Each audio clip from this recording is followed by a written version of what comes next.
आप सभी को नमस्कार। मैं हूं गजेंद्र सिंह, IIT रुड़की 2010-14 बैच।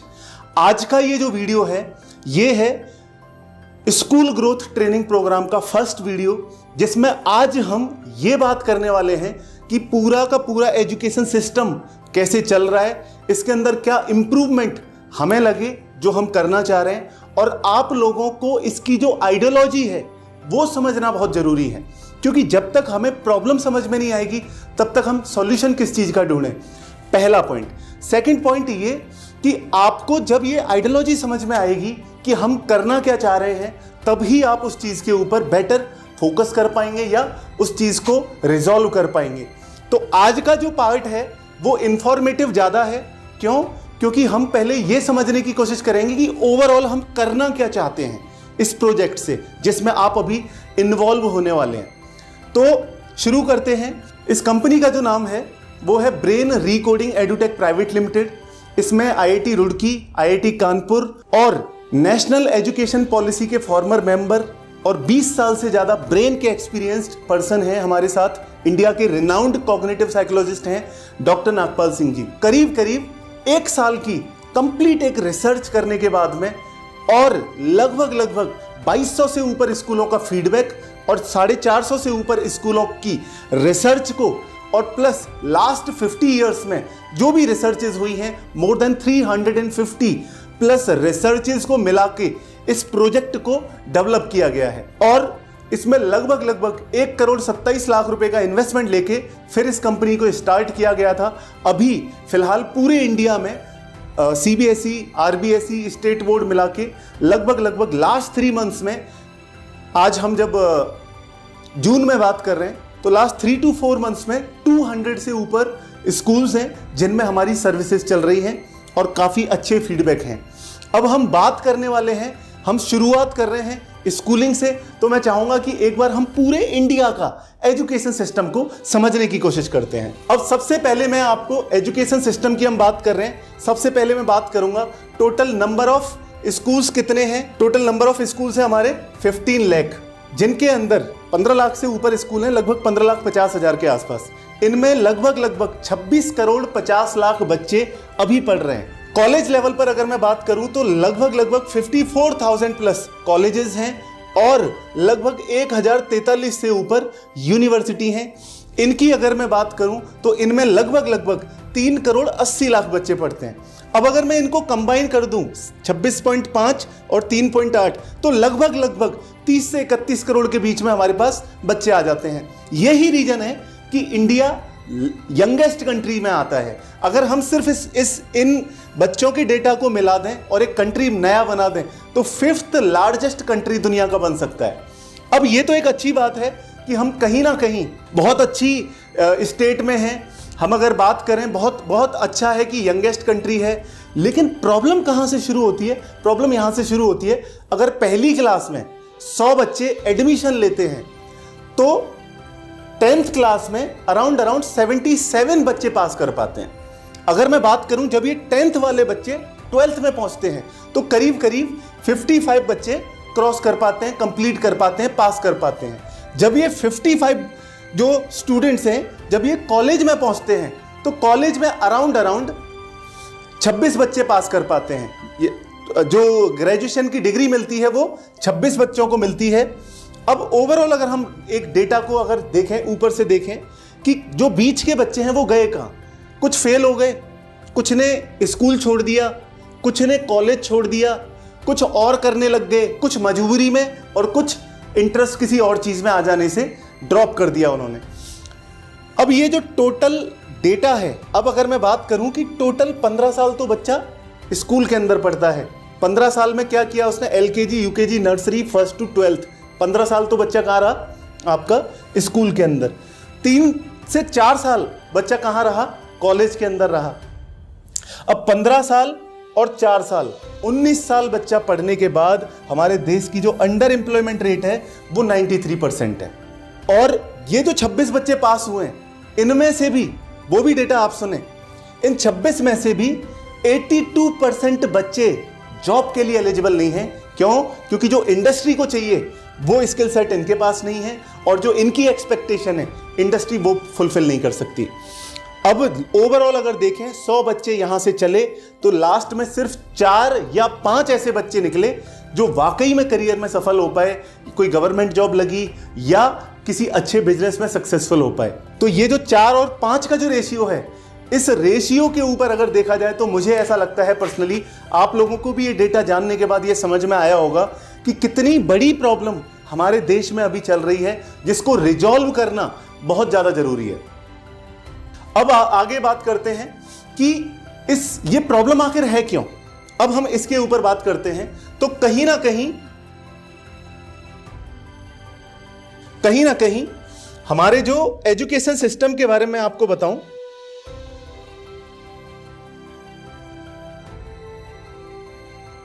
हम आखिर स्कूलों में, कॉलेजों में पढ़ क्यों रहे हैं?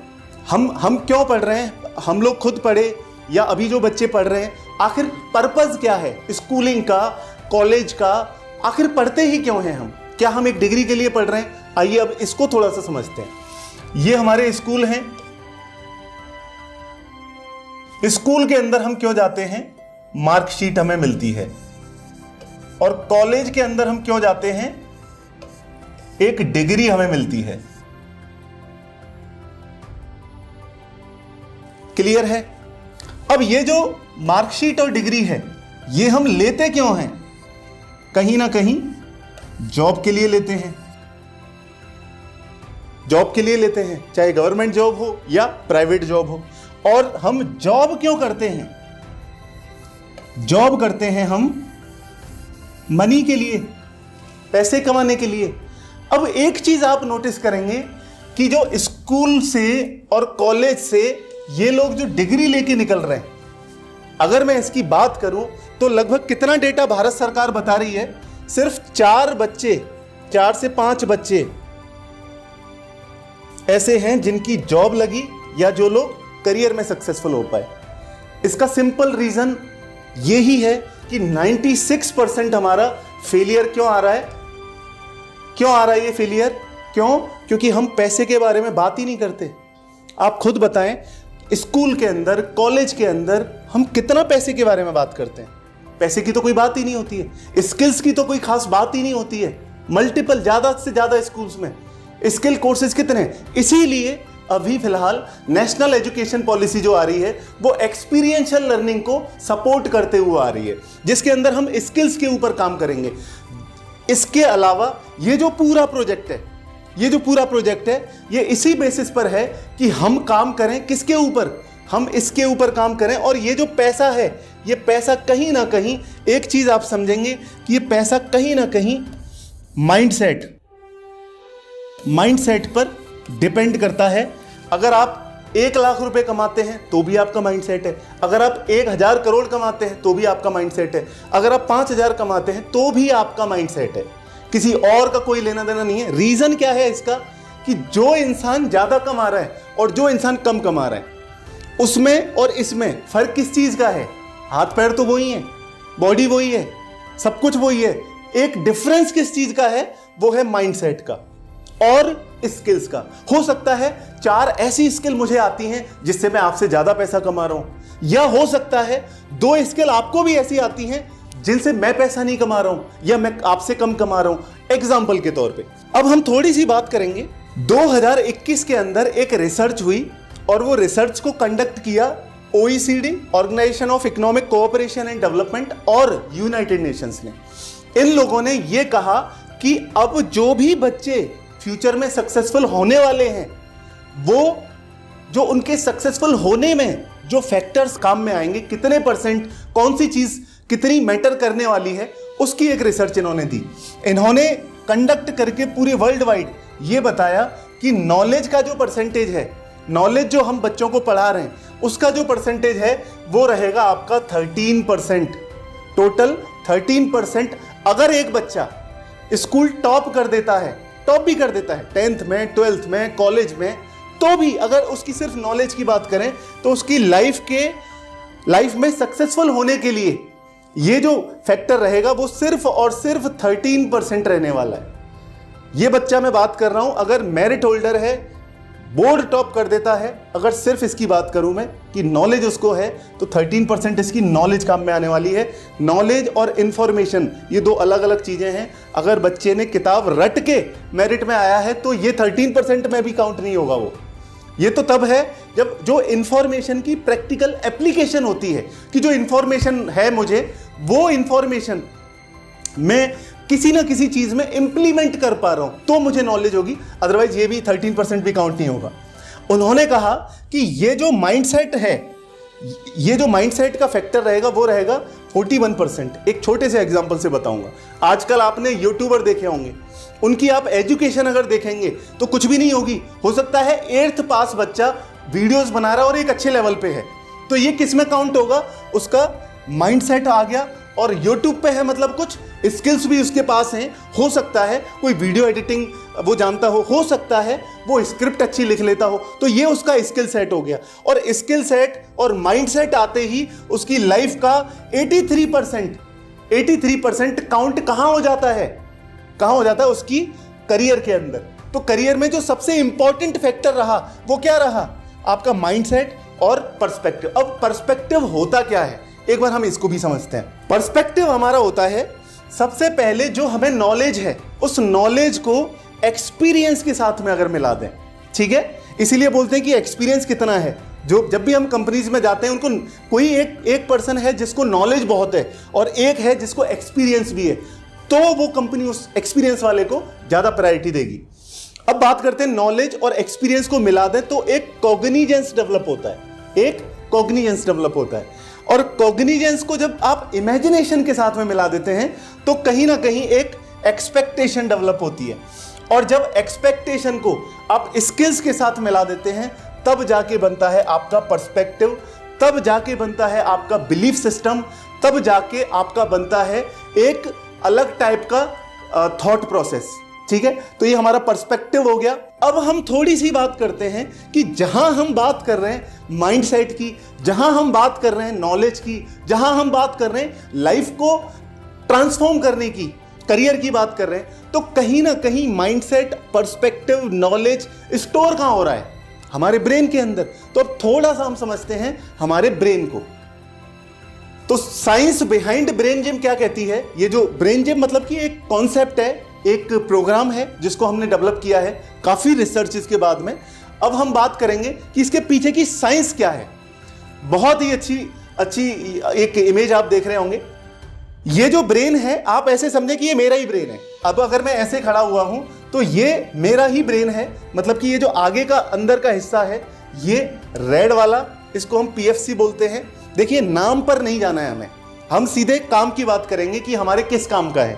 तो सबसे पहले मैं आता हूं इस वाले पार्ट पर। ये जो पार्ट है, तो जो भी डिसीजन मेकिंग आप करते हैं लाइफ में डेली बेसिस पे, ठीक है। अब जैसे एक एग्जांपल लेते हैं, जो भी डिसीजन मेरा एक दिन के अंदर हमारा ब्रेन करीब 36,000 डिसीजन लेता है, 36,000 के आसपास डिसीजन लेता है।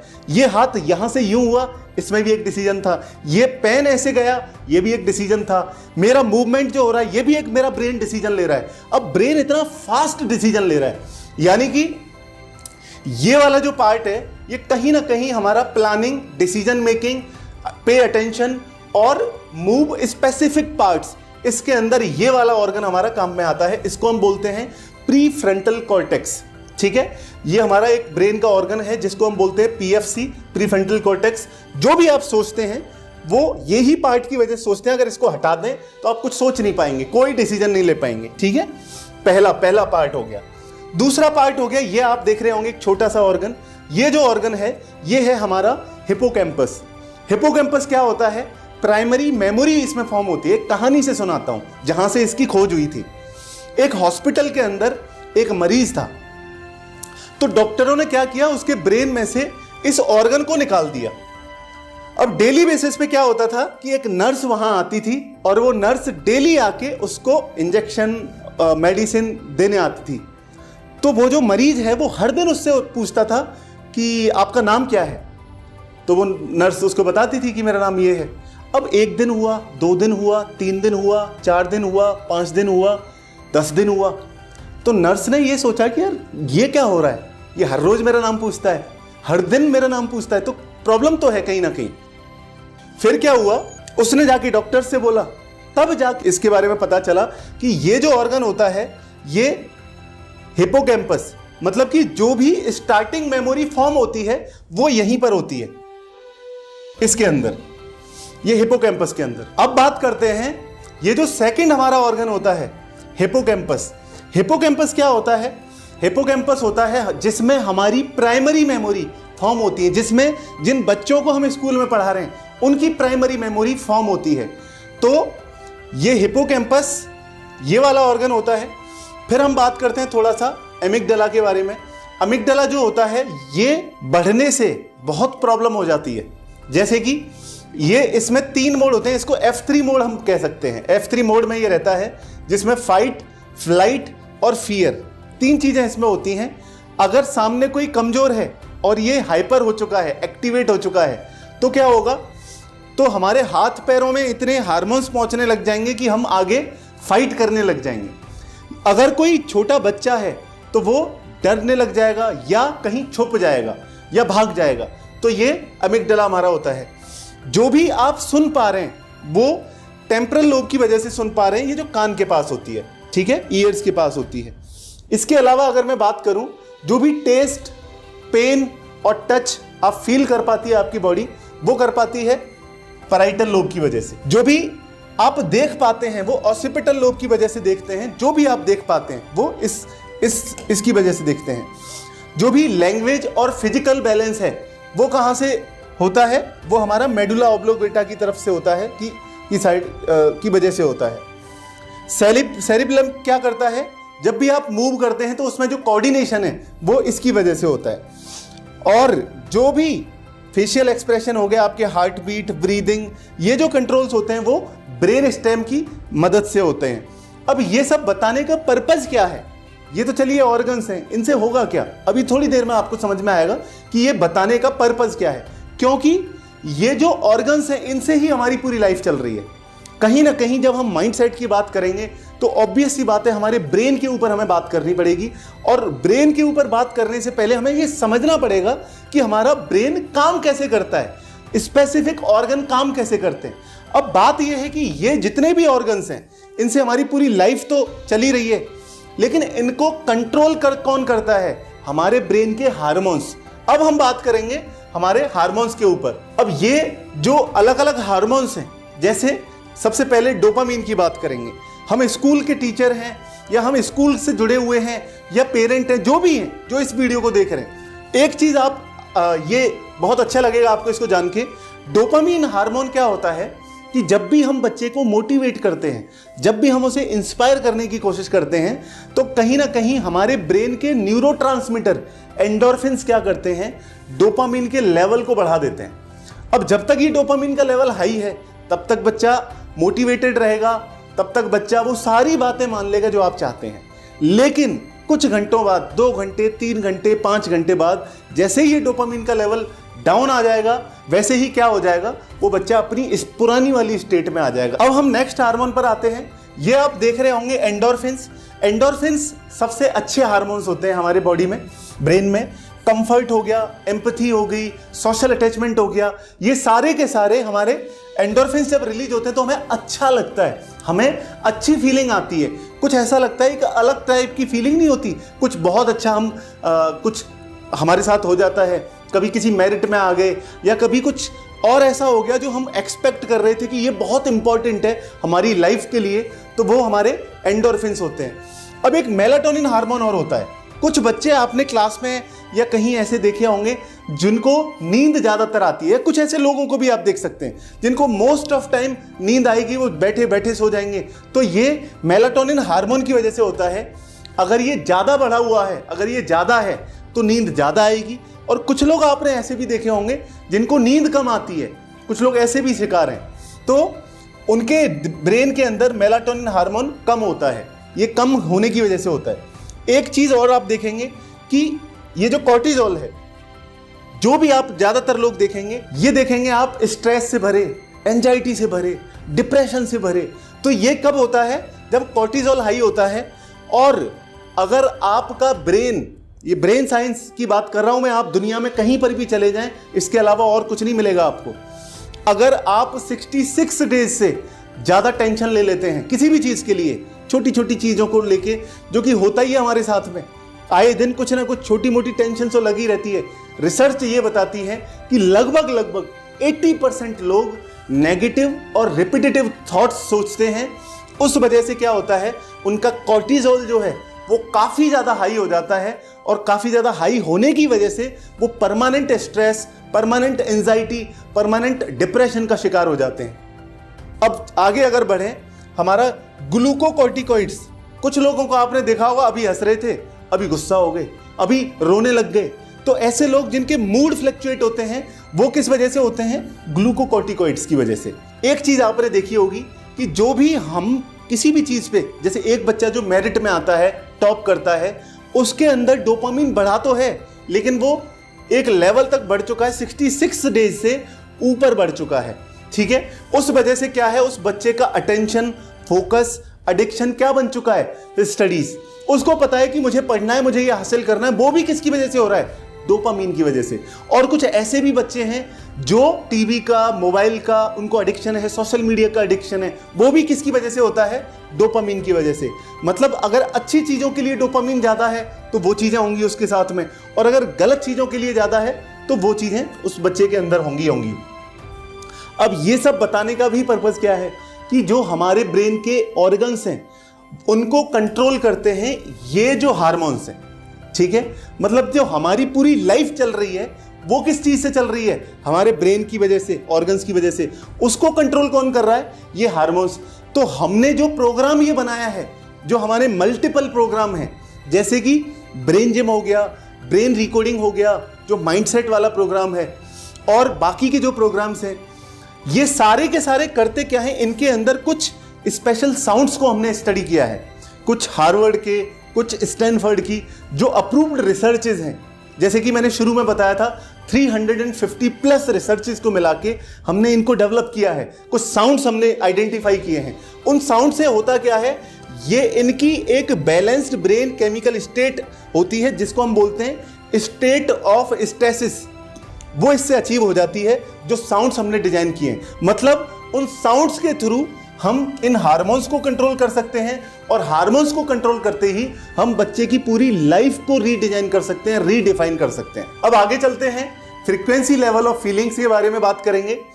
अल्टीमेटली होता क्या है, हमारी जो लाइफ है उसके अंदर दो चीजें आप समझें। कुछ लोग, इसको मैं जब बता रहा हूं आपको, आप लोग शायद सुने होंगे कि लॉ ऑफ अट्रैक्शन नाम की एक चीज होती है, एक कॉन्सेप्ट होता है जिसमें हम जो सोचते हैं वो हो जाता है। लेकिन जनरली ऐसा नहीं होता, 90% लोगों की लाइफ में नहीं होता है ऐसा। अब उसका लॉजिक क्या है वो आप समझें। हमारी लाइफ में दो चीजें हैं, एक हमारे थॉट्स हैं और एक हमारी फीलिंग्स हैं। ठीक है, ये दो चीजें होती हैं जिससे पूरी की पूरी लाइफ को ट्रांसफॉर्म किया जा सकता है। लेकिन प्रॉब्लम कहाँ होती है कि जो लोग, एक तो पहली बात तो ये है कि हमारे जो थॉट्स हैं most of time 80% time negative हैं और रिपीटेटिव हैं। नेगेटिव थॉट बार बार आ रहा है, कल ईएमआई जानी है, परसों वहां पैसे देने हैं, फिर ये करना है, मुझे जॉब चाहिए, मुझे ये चाहिए, मुझे वो चाहिए, क्योंकि हमारी विशेस का तो कोई एंडिंग है ही नहीं, तो हमें कुछ ना कुछ हमेशा चाहिए होता है। अब जब चाहिए होता है और मिलता नहीं है, हमेशा तो नहीं मिलता है, तो अल्टीमेटली होता क्या है, हमारे एक तो थॉट्स 80% लोगों के नेगेटिव हैं, लेकिन 20% के चलिए पॉजिटिव हैं। उनको भी क्यों नहीं मिलता, क्योंकि उनकी फीलिंग्स दूसरे टाइप की होती हैं। अब हम बात करते हैं थोड़े से क्वांटम लेवल पे, फीलिंग्स के बारे में बात करेंगे। इसको मैं समझाने से पहले, जैसे लॉ ऑफ अट्रैक्शन की हम बात कर रहे हैं, या मैं बात करूं आपको अपनी लाइफ में कुछ भी चाहिए, जो आप सोच सकते हैं वो सब कुछ मिल सकता है, लेकिन मिलेगा कैसे, वो हम बात करने वाले हैं।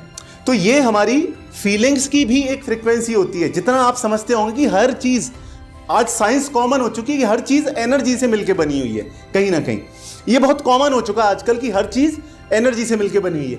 वैसे ही हमारी फीलिंग्स की भी एक फ्रीक्वेंसी होती है। ठीक है, जैसे कि जिन लोगों को कुछ ऐसा काम कर देते हैं जो जिससे उनको शर्म आती है लोगों को फेस करने में, बाहर निकलने में, मतलब कि शेम वाला कुछ कर देते हैं, तो शेम की जो फ्रीक्वेंसी होती है वो होती है 20 hertz. Guilt, apathy, grief, fear, desire, anger, pride, इनकी 175 तक होती है। अब आप देख रहे होंगे कि लगभग 250 से नीचे या 200 से अगर नीचे है तो लाइफ एक अलग ही मोड़ ले लेगी। जिंदगी भर वो जो भी पर्सन है उनका कॉर्टिजोल बढ़ा ही रहेगा, ग्लूकोकॉर्टिकॉइड्स बढ़ा ही रहेगा। ठीक है, तो दो चीजें होती हैं, एक हमारे थॉट्स और दूसरी हमारी फीलिंग्स। थॉट्स जो हैं वो नेचर में होते हैं इलेक्ट्रिकल से हम क्या समझते हैं, जिसमें इलेक्ट्रिसिटी फ्लो हो सकती है। इलेक्ट्रिसिटी फ्लो कहां होती है, जहां पर कोई मीडियम होता है। एक एग्जांपल ले लेते हैं, ये एक एसी है और ये एक वायर से कनेक्टेड है, इस बोर्ड से कनेक्टेड है। ठीक है, तो ये जो बोर्ड है और ये जो एसी है ये कहीं ना कहीं एक वायर की वजह से कनेक्टेड है। अगर इस वायर को हटा दें तो ये एसी चलेगी नहीं, इलेक्ट्रिसिटी फ्लो नहीं होगी।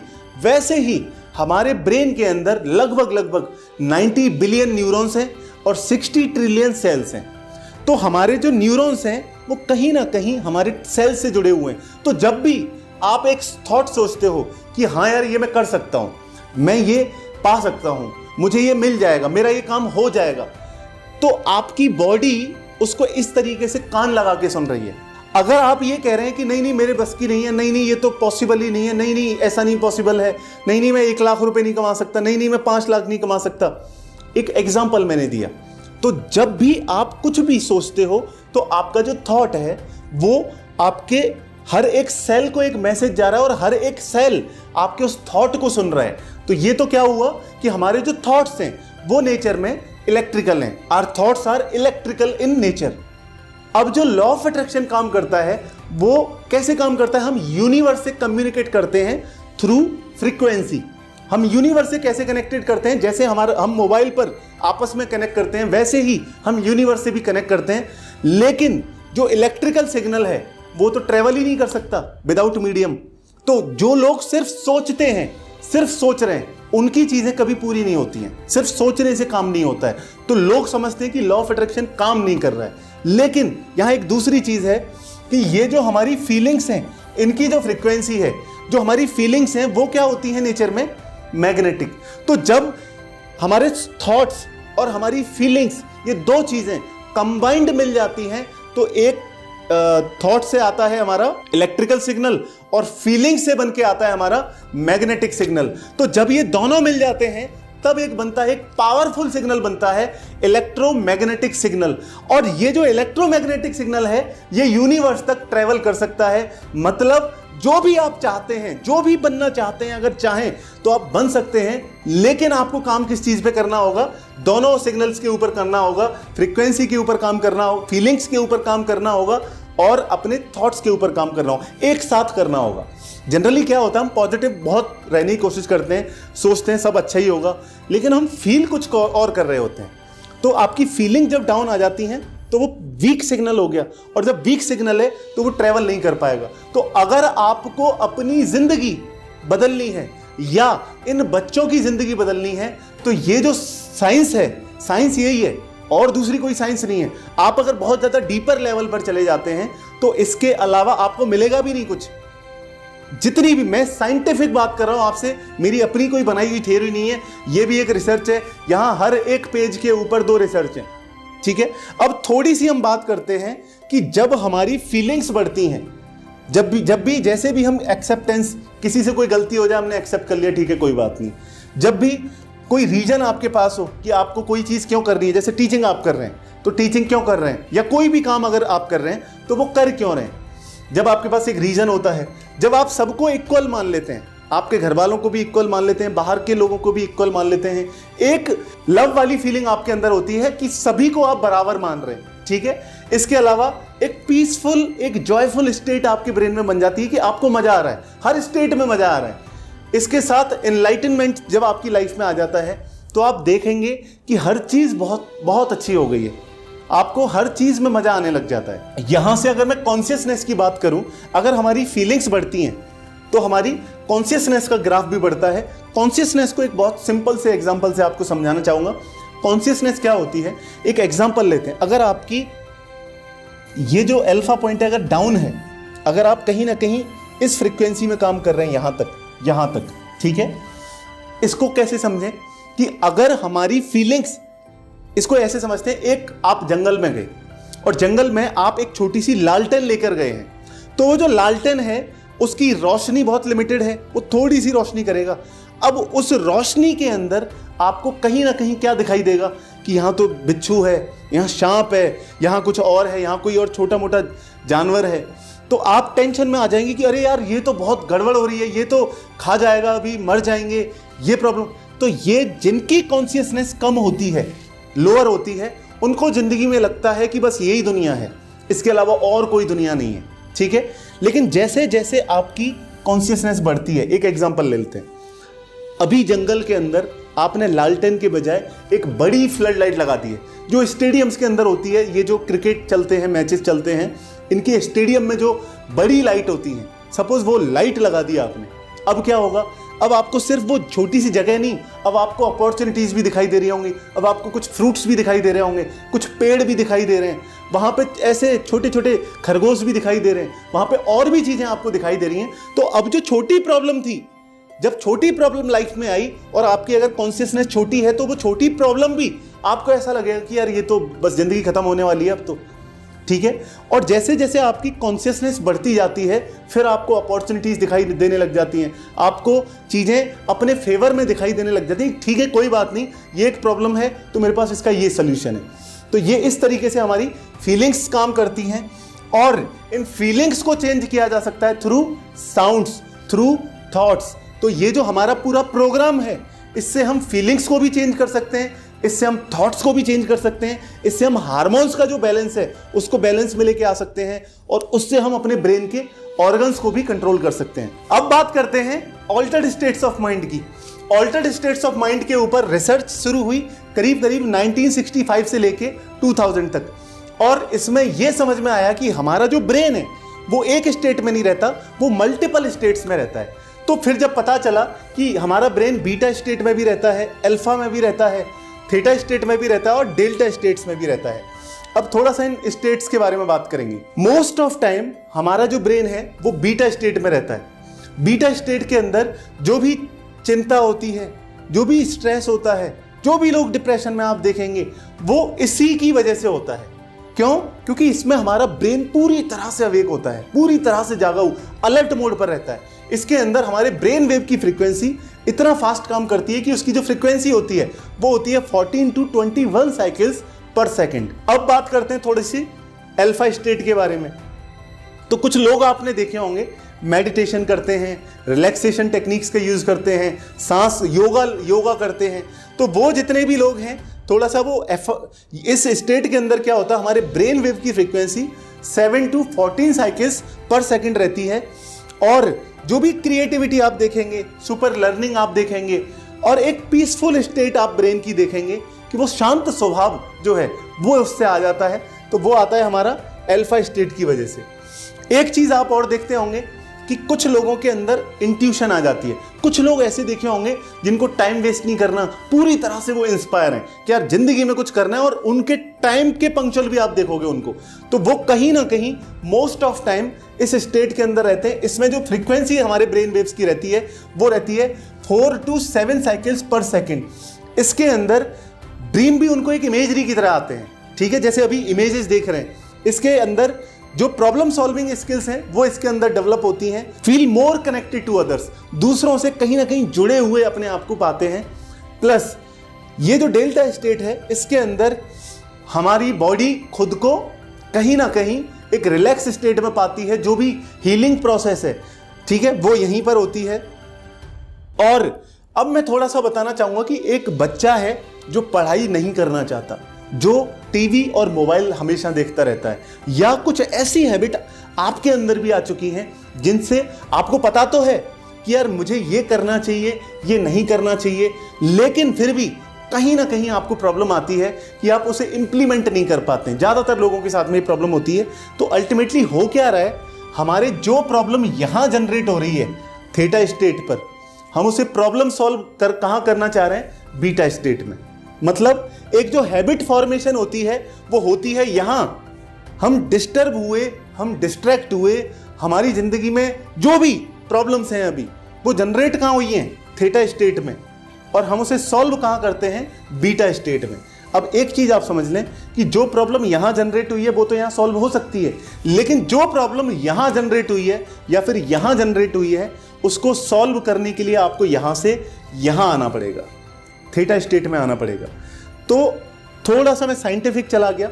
अब मैं अगर इसको और समराइज करूं, मतलब ये कि जो बच्चे पढ़ाई नहीं करते हैं, जो बच्चों का TV, social media, mobile phone, इन खेलकूद, दोस्ती यारी में या ऐसी हैबिट अभी फॉर्म हो जाती हैं जो उनके लिए ज़्यादा ठीक नहीं है, गेम खेलना, मोबाइल में मल्टीपल गेम्स खेलना, मूवीज़ बहुत ज़्यादा देखना, तो जिन बच्चों के ये हैबिट फॉर्म हो जाती है वो इस लेवल पर होती है और हम उसे यहाँ सॉल्व नहीं कर सकते हैं। जितने भी आप लोगों ने सुने होंगे हिप्नोटिस्ट होते हैं, कॉग्निटिव साइकोलॉजिस्ट होते हैं, वो अल्टीमेटली करते क्या है कि जिसके भी जो भी प्रॉब्लम है, जैसे कुछ लोग डिप्रेशन में चले जाते हैं। डिप्रेशन में क्यों जाते हैं कि वो एक तो बार बार डिप्रेशन को प्रैक्टिस कर रहे होते हैं, बार बार एक थॉट है जो हो सकता है आज प्रॉब्लम नहीं भी हो उसकी वजह से, लेकिन उसको आज सोच के, आज परेशान होके, आज अपने ब्रेन को मैसेज देते रहते हैं, देख कितनी प्रॉब्लम आ रही है, कितनी बड़ी प्रॉब्लम आ रही है।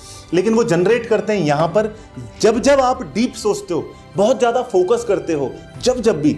जैसे कुछ लोग आपने देखे होंगे रिलेशनशिप में आ जाते हैं और जब ब्रेकअप होता है तो बिल्कुल डिप्रेशन में पहुंच जाते हैं। क्यों? क्योंकि उनकी जो फीलिंग्स होती हैं वो कनेक्टेड होते हैं, एक दूसरे से कनेक्टेड होते हैं। उनकी फीलिंग्स कहाँ बढ़ गई? यहां पर बहुत ज्यादा बढ़ गई। ठीक है, अब ब्रेकअप हुआ तो वो कहां लौट के आ गए? यहां। लेकिन ब्रेन में क्या चल रहा है उनका? वो जो फीलिंग्स है कहां स्टोर हो चुकी हैं? यहां। जो भी एक शब्द आपने सुना होगा सबकॉन्शियस माइंड, वो सबकॉन्शियस माइंड का दूसरा साइंटिफिक नेम अगर आप मेरे से पूछें तो वो है थीटा स्टेट। मतलब अब बात आती है कि हम क्या कंट्रोल कर सकते हैं इसको? तो जवाब कॉग्निटिव साइकोलॉजिस्ट जो हैं उनकी तरफ से आया कि हाँ बिल्कुल कर सकते हैं, लेकिन एक प्रॉपर ट्रेनिंग हमें देनी पड़ेगी। जैसे आप डॉक्टर के पास जाते हैं, वो सुबह दोपहर शाम की दवाई आपको देता है, वैसे ही ये साउंड्स हैं। पुराने टाइम में क्या होता था कि साउंड्स बोलते थे, राग सुनाते थे और बारिश होने लग जाती थी। पुराने टाइम में ऐसा होता था। सेम वैसे ही कि इन साउंड्स को अगर सुनाया जाए तो हम बच्चे को इन साउंड्स के थ्रू बीटा स्टेट से अल्फा स्टेट में लेके जाते हैं, अल्फा से थीटा स्टेट में लेके जाते हैं। नेक्स्ट बात करूंगा ये पूरी की पूरी ट्रेनिंग काम कैसे करती है। सबसे पहले बच्चा कॉन्शियसनेस की स्टेट में होता है। कॉन्शियसनेस से फिजिकल और ब्रेन एक्टिविटीज उसको करवाई जाती हैं। यहां से उसका ब्लड सर्कुलेशन फास्ट होता है, फिर उसकी बॉडी को हायर ऑक्सीजन लेवल चाहिए होता है। उसके बाद में बच्चा के अंदर टायर्डनेस आती है और उस टायर्डनेस के बाद में बच्चा सबकॉन्शियस लेवल पर अल्फा और थीटा लेवल पर एंट्री ले लेता है उसका ब्रेन। और उसके बाद में हम साउंड मेडिटेशन के through positive subconscious building start कर देते हैं और ट्रांसफॉर्मेशन स्टार्ट हो जाता है। नेक्स्ट बात करूंगा फायदे क्या क्या होंगे इस ट्रेनिंग के। तो बच्चे के अंदर जो डीफोकस्ड ब्रेन है बच्चे का, उससे फोकस्ड ब्रेन में कन्वर्ट हो जाएगा। जो भी टेम्परामेंटल है, एनक्सियस है, डिस्ट्रैक्टेड है, फिकल्ड है, अनईजी, जजमेंटल बच्चा है, उस सोशल मीडिया की वजह से, इम्प्रॉपर एनवायरनमेंट की वजह से, या मैं कहूँ over consumption of junk food की वजह से, या सेंसुअली ग्रेटिफाइड की वजह से, या एक फिक्स माइंडसेट उस बच्चे का है, इसकी वजह से जो बच्चे जूझ रहे हैं, कहीं ना कहीं इस ट्रेनिंग की वजह से उन बच्चों को कहीं ना कहीं इस बैलेंस स्टेट में, कामनेस, रेगुलरिटी, बैलेंस और प्लेसिड स्टेट में उनका ब्रेन आ जाता है। इसके जो फायदे होते हैं वो ये होते हैं कि बच्चे के अंदर इंक्रीज होता है उसका IQ, उसकी मेमोरी बच्चे की बढ़ती है, इमोशनल स्टेबिलिटी आती है, सेल्फ कॉन्फिडेंस इससे बढ़ता है, बेटर फोकस होता है, सेल्फ स्टडी बच्चा करने लग जाता है। क्यों? क्योंकि हम उसके सबकॉन्शियस माइंड के ऊपर काम कर रहे हैं। और टीवी और मोबाइल से काफी हद तक उसकी डिस्टेंस बनने लग जाती है। एक और चीज होती है, क्योंकि ब्रेन के अंदर अगर कुछ चेंजेस आ रहे हैं तो वो क्या होता है, बच्चे ब्लाइंड फोल्ड रीडिंग करने लग जाते हैं। ब्लाइंड फोल्ड कैसे? अपनी आईज को क्लोज कर लेंगे, ब्लाइंड फोल्ड लगा लेंगे और उसके बाद में पहले 90 मिनट्स के अंदर, फर्स्ट 90 मिनट्स के अंदर वो बच्चे कलर्स आइडेंटिफाई करने लग जाते हैं। 2-3 दिन के अंदर वो इमेजेस आइडेंटिफाई करने लग जाते हैं। लगभग 5 से 7 दिन के अंदर बच्चे आंखें बंद करके बुक्स रीड करने लग जाते हैं इस ट्रेनिंग से।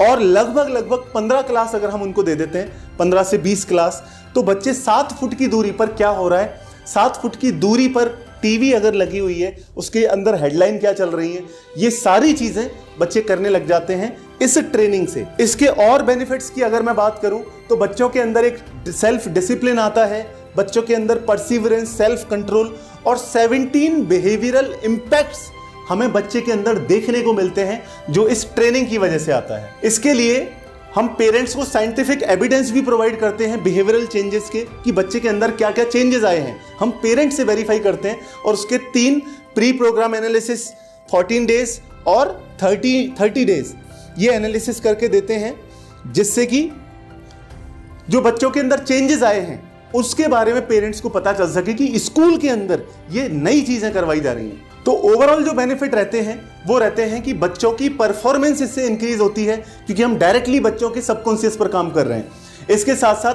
पेरेंट्स का सेटिस्फेक्शन लेवल बढ़ता है, सो दैट उनका एक रिटेंशन बना रहे और आप स्कूल की जो फीस है वो भी टाइम पर आए। इसके साथ साथ स्कूल के रिजल्ट इंक्रीज इससे होने वाले हैं। माउथ पब्लिसिटी हर एक स्टेक होल्डर करने लग जाएंगे, टीचर्स भी, स्कूल भी, बच्चे भी, पेरेंट्स भी। एक सेंट्रलाइज मार्केटिंग प्रमोशन, स्कूल की ब्रांडिंग और एडमिशन बढ़ाने में ये स्ट्रेटजी हेल्प करने वाली है। सो ये जो पूरा का पूरा प्रोजेक्ट है, इसको बताने का यही पर्पस था आज इस पहले वीडियो में, जिससे आपको ये पता लगे कि जो कुछ भी हम इस नए सेशन में करने जा रहे हैं स्कूल के साथ में, वो 100% साइंटिफिक है। ये जितनी भी चीज़ें मैंने आपको एक्सप्लेन की हैं, ये कहीं ना कहीं पूरी तरह से साइंटिफिक हैं और ये आप वेरीफाई भी कर सकते हैं जो भी आपके सोर्सेज हों उनसे। अब ये सब बताने का जो पर्पज़ है, एक पर्पज़ ये भी है कि अब जो आपको इस साल से अपने स्कूल में करना है वो ये करना है कि हम इसी चीज़ को लेकर मार्केट में जाने वाले हैं, इसी चीज़ को लेकर पेरेंट्स को समझाने वाले हैं कि इस बार जो होने वाला है वो कॉमन नहीं होने वाला है, वो कुछ ऐसा होने वाला है कि आपके बच्चों की पूरी लाइफ ट्रांसफॉर्म हो सकती है। लेकिन सबसे पहले मैं ये चाहता था कि एक बार, जब तक हमें किसी चीज़ का यकीन नहीं होगा, जब तक हमें नहीं पता होगा कि हम कर क्या रहे हैं, तब तक मुझे लगता है कि हम सामने वाले को, जब तक हम खुद के अंदर कॉन्फिडेंस नहीं आएगा, तब तक हम पेरेंट्स से ये बात किस तरीके से कहें। तो सबसे पहले मेरा एक ही पॉइंट है कि आपको इसके बारे में बताया जाए। सो ओवरऑल हमारा पॉइंट ये है कि सिर्फ और सिर्फ हम एकेडमिक एक्सीलेंस की बात नहीं करके हम एक अच्छी लाइफ बच्चों को प्रोवाइड कर सकें। सिर्फ पढ़ाई नहीं, सिर्फ एकेडमिक्स नहीं, सिर्फ मार्कशीट नहीं, सिर्फ नंबर नहीं, बल्कि एक ऐसी ज़िंदगी कि वो भी कभी याद रखें कि हाँ यार, हम उस स्कूल में पढ़े थे तो हमारी ज़िंदगी चेंज हो गई, पूरी की पूरी ज़िंदगी ही ट्रांसफॉर्म हो गई। तो ये ही हम चाहते हैं। पहले वीडियो में सिर्फ इतनी बात करूँगा, नेक्स्ट जो वीडियो आएगा उसके अंदर फिर एक दूसरे तरीके से दूसरी चीज़ों के ऊपर बात करेंगे। इसके लिए बहुत बहुत धन्यवाद आपका। आपका दिन शुभ रहे। बहुत बहुत धन्यवाद।